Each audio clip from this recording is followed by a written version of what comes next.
1, 2, 3, boom! What's up, guys? How is everybody doing? Beautiful Saturday here in Chi-Town. Today what we're going to talk about are Raceland Coilovers, budget coilovers. We're going to talk about the ride quality, the build quality, my personal review, and my brother's review. So we'll go over everything, keep watching, and you find out for yourself if it's worth the money or you want to pay more to get something better.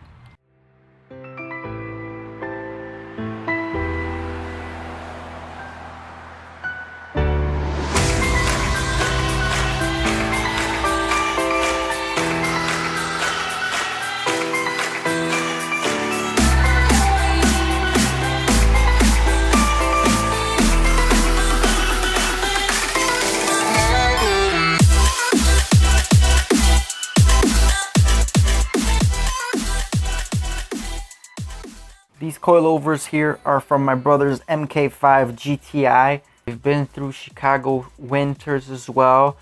As you can see, there's a lot of corrosion on the spring. They did still function. There was no issues adjusting the suspension. The salt pretty much destroyed these. We both did run into some problems with Raceland coilovers, however. For example, my brother on his MK5 GTI, this is what happened to his rear shock. Pretty much the whole bushing stayed on the rear control arm and hub while the whole shock was making noise while he was driving. Here you can clearly see what the problem was.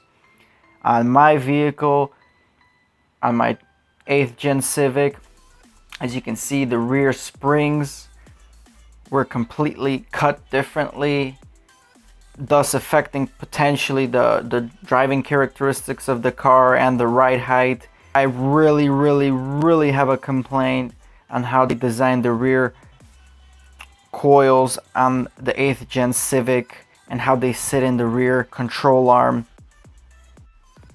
The perch sits on the control arm, and this is a very bad design because my coilovers in the rear were knocking since I got them brand new. For about 3 months, I would adjust the coils thinking I'm doing something wrong, reinstalling them, turning the spring so it sits better. I even JB welded the perch down to the control arm, which did solve the problem, so thus including my thesis that the rear perch is flawed. They even did send me a new perch and rear springs, and yet it still had the same problem.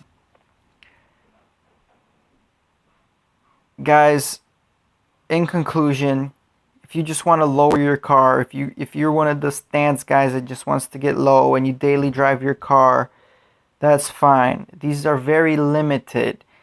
The build quality is very basic. They do perform okay, but you can't adjust dampening, you can't adjust rebound.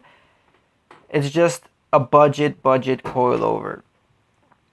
The good thing about Raceland is they have really good customer service. They always, when I called, they would replace the parts that I needed fairly quickly. With Raceland giving you lifetime warranty, that's an added bonus. However, if I was to do it all over again, I would buy a more expensive, well-known coilover suspension setup and not have to deal with these little nicks and crannies. So that's my advice to you guys. That's my experience with the Raceland coilovers.